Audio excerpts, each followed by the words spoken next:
Welcome to In the Deep. I'm your host, Catherine Ingram. The following is excerpted from Dharma Dialogues held in April 2017 in Lennox Head, Australia. It's called All Things Pass.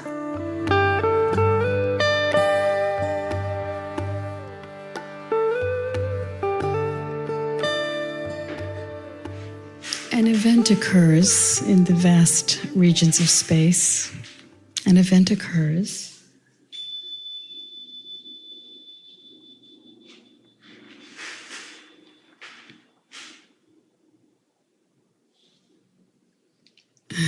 And dissolves into the vast regions of space. Like all things and every one. And all of your thoughts. And all of your worries. And all the things that happened. All the things that are going to happen. Right? Just coming and going. We say it comes to pass, right? Literally so. It comes to pass. Even our sun, right? All of the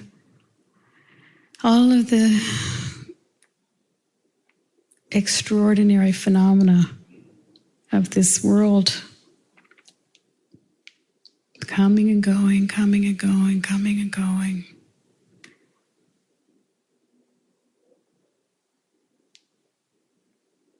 And we naturally, because we're beings who bond, we naturally love the beings that we're interacting with. We love life itself, actually. And yet, we're confronted always with this incredible impermanence.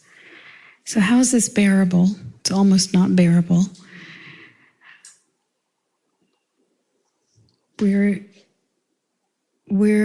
invited from our own deepest, wisest self to sit poised on this razor's edge of engagement and of loving and of fully showing up. And knowing all the while, it's just coming to pass. It's going to pass. Is there a silence in which you can sit deeper than all of this coming and going, which is a sanctuary? Is there a place where you can say, you bow to it, you completely bow to it, and you say, okay, this is how it is here. And then you're able to be much more free in the extraordinary, impermanent nature of it all. And yet very, very engaged.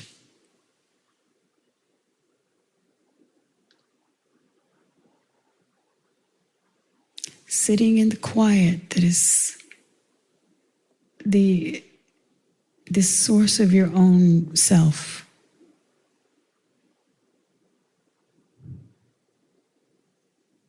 Personally, I've found it easy to be silent or live in a silent environment. No television, no commercials. Turn off every technology for a few years.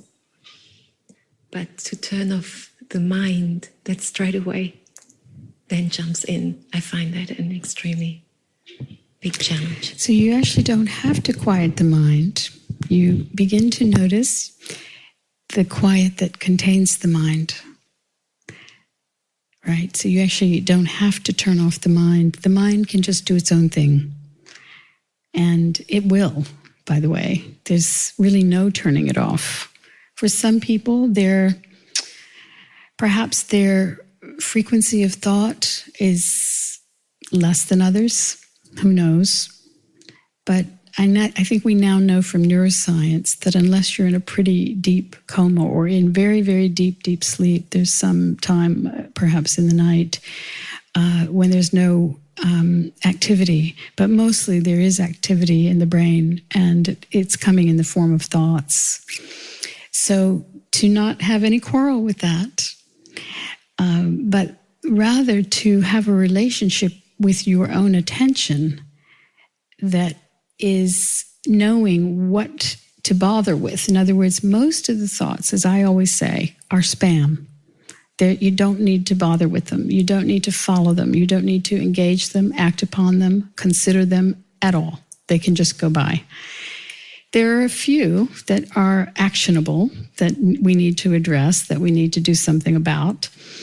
And those will pop clearly when you're in your relaxed, easy sense of presence. Those few thoughts that are,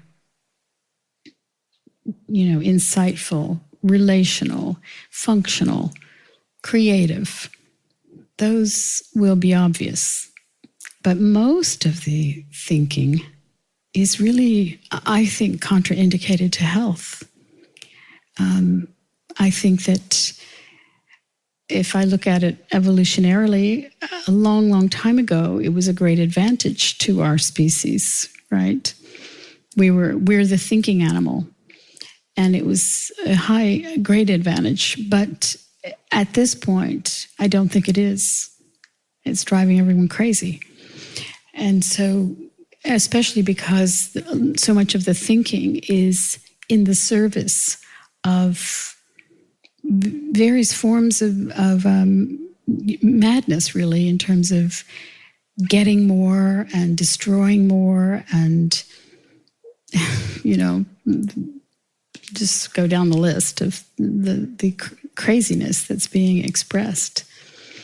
And a lot of it driven by misapplied thinking.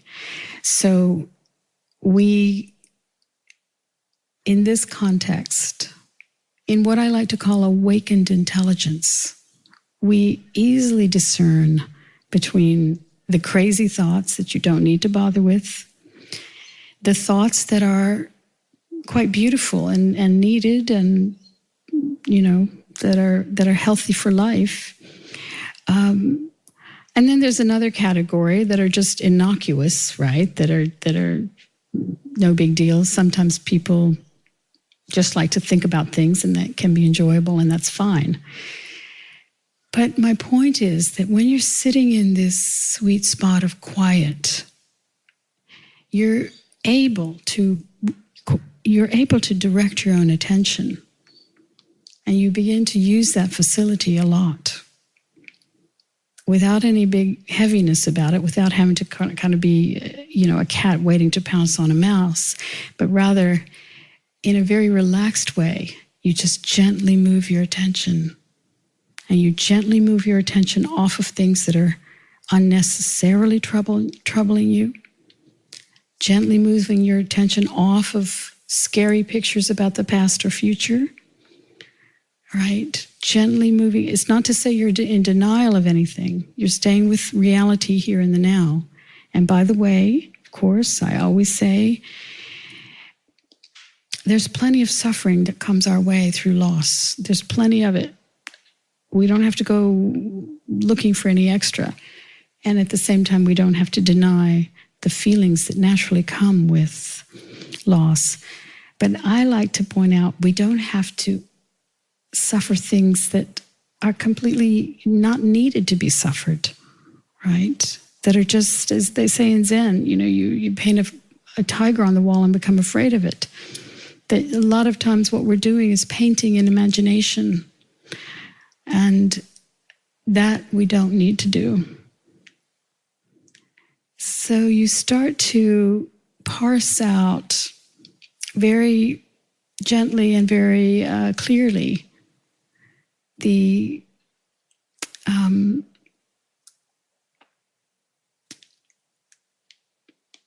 what is pertinent, right?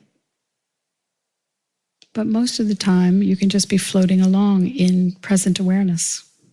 Most of the time, you're not having to decide what's pertinent, right? You're just floating along in present awareness. You're making your tea, you're pouring the tea, you're washing the dishes, you're taking your child somewhere. You're basically in present awareness, in flow. And there are thoughts drifting by, but much of the time, they're not needed for functioning.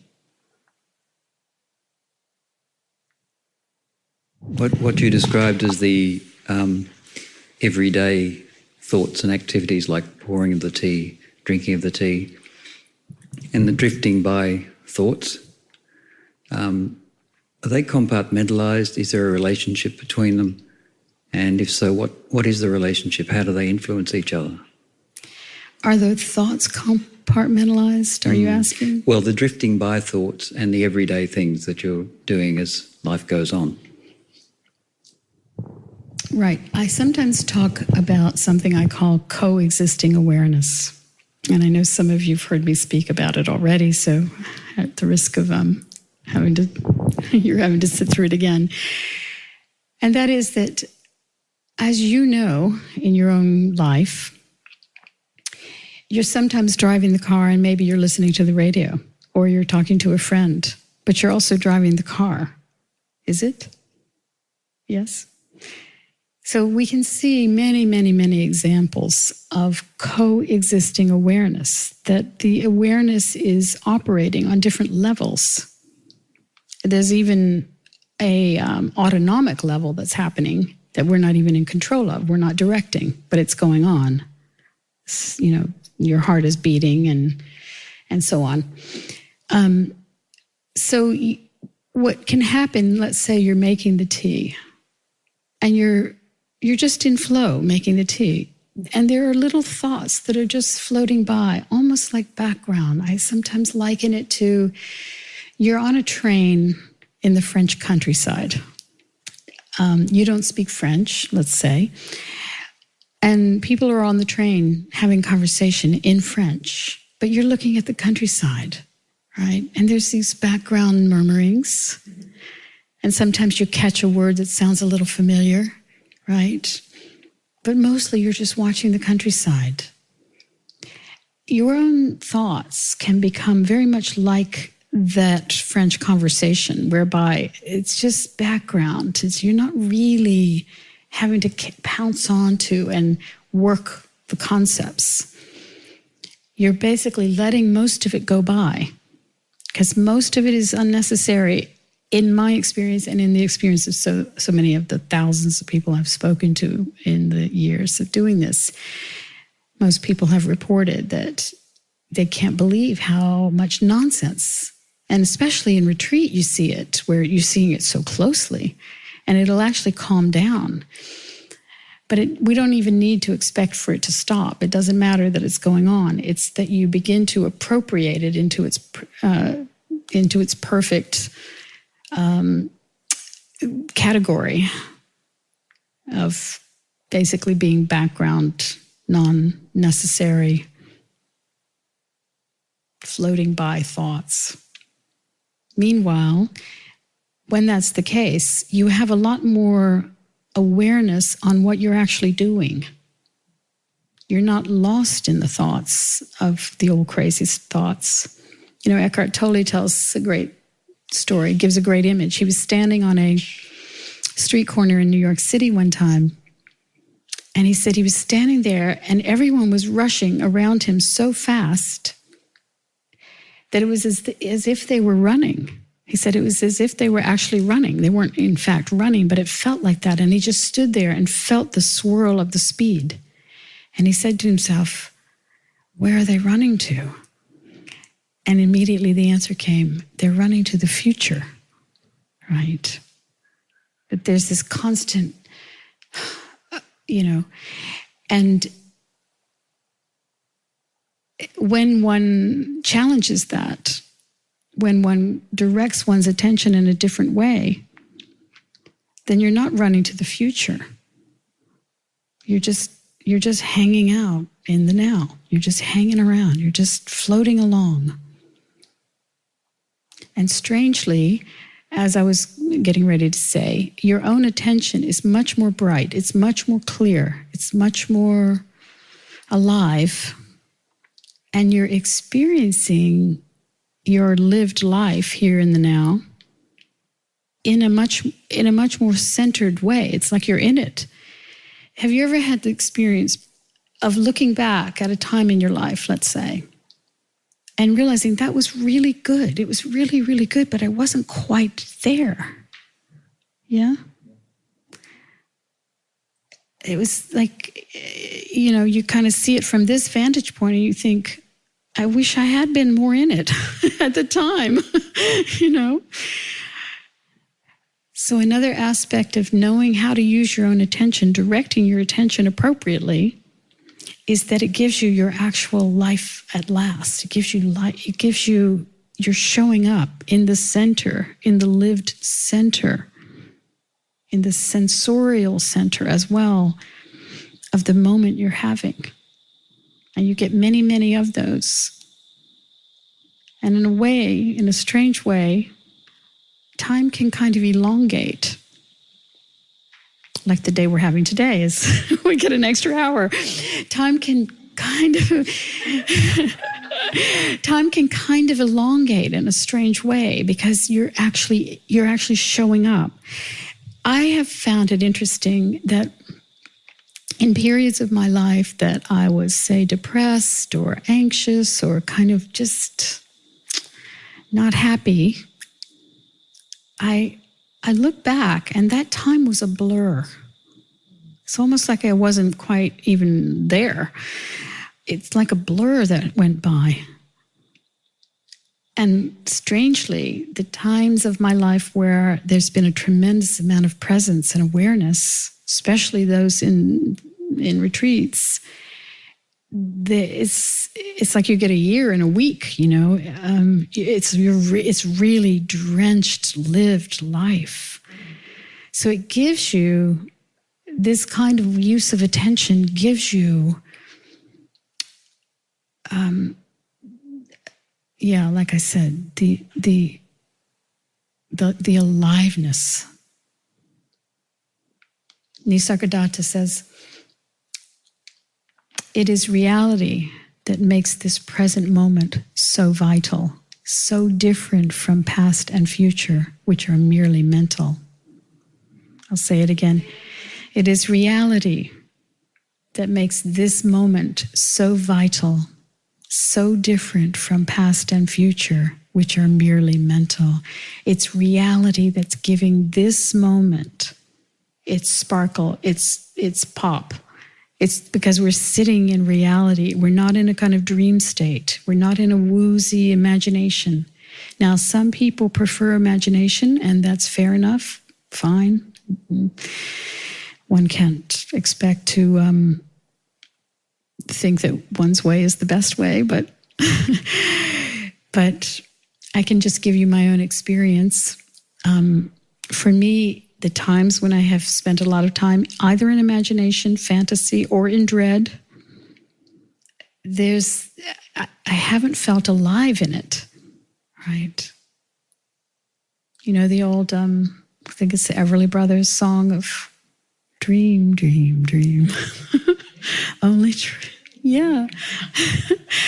trouble is, gee whiz, I'm dreaming my life away, And those are the kinds of reflections you begin to grok in the cells of your being, that you don't want to miss this. You don't want to miss this. Find yourself at the end, as many people do, thinking, oh my God, I was always somewhere else in my head, in my imagination. I was always waiting for this other thing to happen when I would start living my real life, right? I was in postponement. My friend Leonard Cohen has this brilliant Waiting for the Miracle song. Baby, I've been waiting. I've been waiting night and day.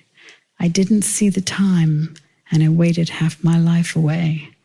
There were lots of invitations, and I know you sent me some, but I was waiting for the miracle to come. People spend their lives waiting for the miracle to come. Always something out there, you know? And there can come a point where this one can recognize sort of with horror that it's not the miracle to come. It's this miracle that we're living, the only one we're guaranteed, any one of us. Right? Yeah.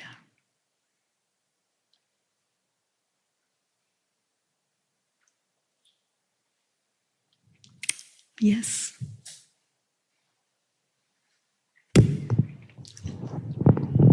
Thank you. Hi. Hi. Two things was the pressure, knowing that I'm in a dreaming state, wanting to be not in a dreaming state, and time running out. And what? And the idea of time running out. Yeah. And then what arose was wanting. So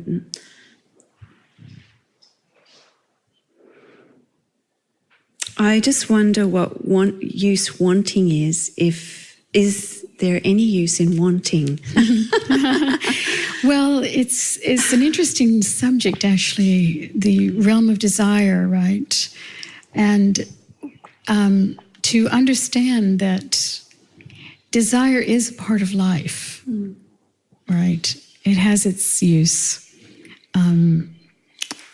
Our ancestors were very, desire-ish creatures, lusty and strong, both, right? Those were the successful humans. So obviously there is a place for desire, but I have this whole little piece I wrote years ago called "The Rules of Desire." I actually changed it to "Desire Rules," but anyway. To really keep in mind, first do no harm, the Hippocratic Oath, first do no harm, so that your desire, whatever it may be, doesn't hurt anyone, and I would add anything, right? That your own desire, your own fulfillment of your own desire is harmless. Also to note, and especially as you get more and more quiet and as you live in greater contentment in your life, to really note that every desire you chase or have some relationship with an object or an experience, it has a cost of energy, right? Everything, every pathway you're running down to chase something is going to have a cost of energy. Now, that may be a cost you're happy to pay, but just to start to notice that so that you're not a slave to desires that are just going to eat up all your time and energy. Have you ever known anyone? I have, who, no matter what they acquire, it's not enough. They have to keep going. More and more, and this and that, and more experiences, and this object, and so that there's no rest, and there's not even any real enjoyment of what they're acquiring. I was once on a trip in Patagonia, and we were traveling with this photographer, and we were having to get up at 5 a.m. to go so he could take pictures. And we're just the whole day acquiring images for some other later time, right? It was just such a strange way for me to be experiencing this rather magnificent setting that we were in. It was like we were just in acquisition. And I felt like we really weren't, we were always just looking through lenses to see where we were. And for my nature, it was completely anathema, right? I guess he was having a good time in it, but I did find myself thinking, how is this fun? Like, why is that enjoyable? It's always about some other time that's going to be, So to really start to notice, you can play with desire. You can maybe decide to chase this or that, have this or that, want this or that, fine. But really tell the truth inside of yourself. Is this costly? Is this overly costly? Right? Or is this causing complication in my life in some other way? If the answers to that are no, and you're enjoying whatever it was you desired and managed to get, then enjoy. Where does hope come into your way of thinking? My question originates from hearing, reading, listening to horrific situations people were thrown in war zones, that the only thing they said was a hope that they see their loved ones again. Yeah. And when they realized they were gone, they lost any belief in the good. Yeah. Where is hope? Is it not there? Or is it in vain?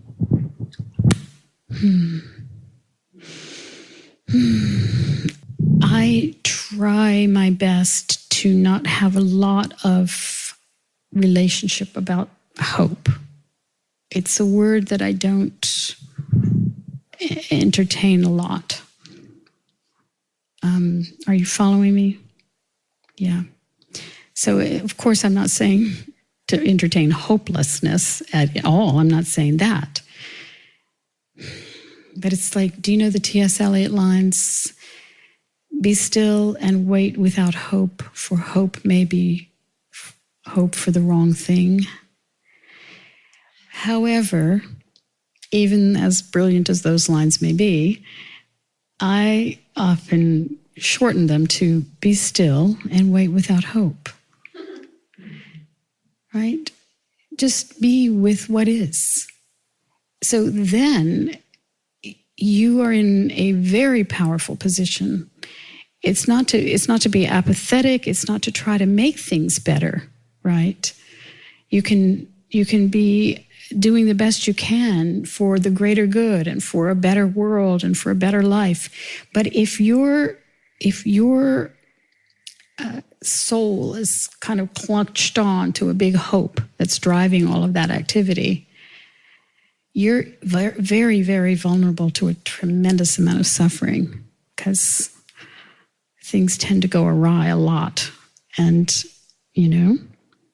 as we look around in this world, there's a lot of brutality. There's a lot of, it's intensifying on all levels. This is a very, very intense time we're living in. I said recently in Dharma Dialogues in Byron Bay, I've never in my lifetime experienced anything like what we're facing on the planet now.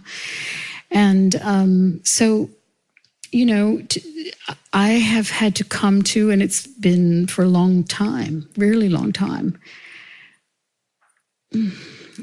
a kind of deep, deep inner surrender to how this is going to play out. Now, does that change my work? No, not at all.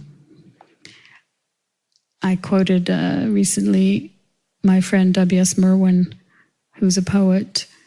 He said, on the last day of the world, I would want to plant a tree. Right? So to really see that you're just going to keep standing on the side of the good, do what you can, show up, be kind, be generous, without it hooked to an outcome. So you're basically just eliminating your vision of the outcome and staying with basically just staying in reality right here. Do you meditate? Do I meditate? Yeah. I don't officially meditate because I live so quietly and so simply, So I don't sort of sit down on a cushion and have a kind of formal time of meditation. because most of my day it's in present awareness in a very kind of free flow. So if I happen to be sitting, like sometimes I in this case sit on those couches out there and just kind of gaze at the sky, or whatever it is that I'm doing or not doing, there's that kind of hanging out feeling, right?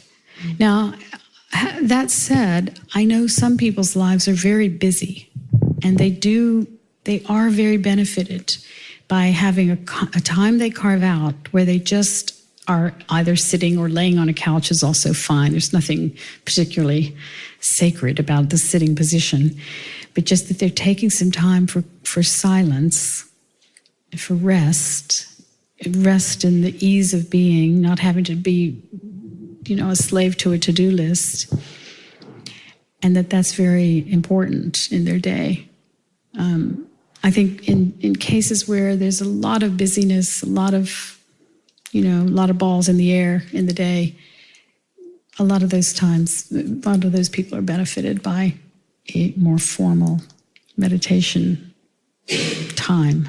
It can also be fine to take a walk or go to the beach, or one of my girlfriends is a psychiatrist in Los Angeles, and at the end of her day of listening to people's problems, she comes home and she runs a bath and she lights candles and she just sort of sits in the bath and just lets it all drain out, right? That's her meditation, and well and good.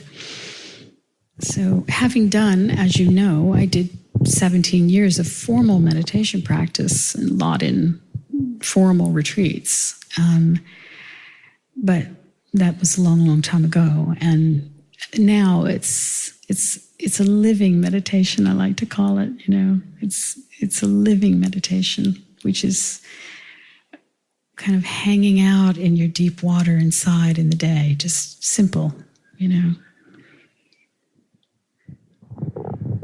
Thank you. You're welcome. Not living in the future, yet needing to plan. How do you marry the two? Well, yes, you can turn it off. You plan in the now. You plan everything you plan about the future, which, by the way, never comes, right? It's always just now. You have these images about the future, and we as thinking, planning animals, we have a big relationship to planning. So as you're planning, there's some thoughts reserved to, well, this might come to be, right? Going to take a trip, need to make a reservation, need to plan where I'm going to stay, da-da-da. This all may come to be. I like the idea, I like the picture. I'm going to do this activity, make these phone calls in service of that picture. But all of that is happening only in the now. So you can have a reservation of mental space that's planning, so-called, for the future, but mostly you are living, most of your attention is here in the now. So for myself, I have to plan a lot, and not as much in this particular phase I'm in, but for all these many years of teaching and traveling and organizing retreats and so on, it required a lot of planning. But I'd write something down and then I wouldn't think about it anymore, right? Or I'd make the phone call to make the reservation. And it's done. I wouldn't be thinking about, occasionally thoughts would come through about, it'll be nice when we're in Italy, maybe we'll go here or there. But it's mostly just been living completely here with, some homage to the necessity for planning. I've also lived long enough, as have you, to know that not all our plans come to be. They get revised, right? Caitlin and I were going to dinner last night, driving down Ross Lane. we get halfway down and get turned around. Right? So lots of our plans don't come to be, little and big. Again, if you're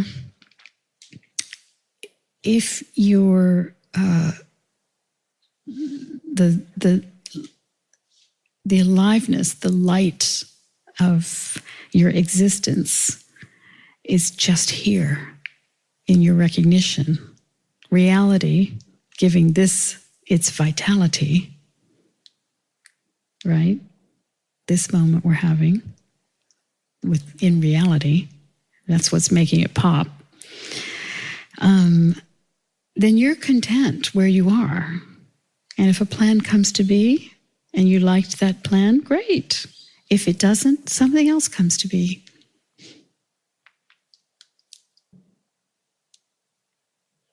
Is it possible that we as individuals have individual degrees of compassion? Yes, most definitely. Some people are incredibly compassionate, empathic. I'd say they go together. Compassion in its Latin root means suffering with. Some people have a tremendous capacity to really suffer with, to really feel into the pain of another, really understand, right? And some people, sociopaths, have no capacity whatsoever. None, zero. There are incredible extremes in this world for our various capabilities.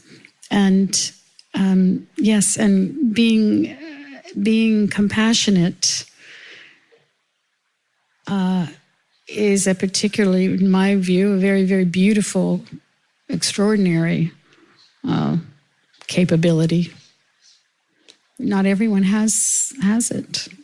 And in some cases, you sense that some people, not that they're sociopaths, but that they don't have strength to suffer with. They're barely handling their own suffering. They don't have any extra to give away. You know, and in America, there's a famous civil rights leader, Martin Luther King Jr. He has a beautiful book title, The Strength to Love. I always loved that title, The Strength to Love, right? So again, the strength to feel compassion, the strength to be empathic, it requires a very strong and a powerful capacity. The Tibetan monks, for instance, they are trained in compassion from the time they're little children. Yeah. So yes, some systems and some educational systems and some, but of course it's very lucky if your parents are that way. So.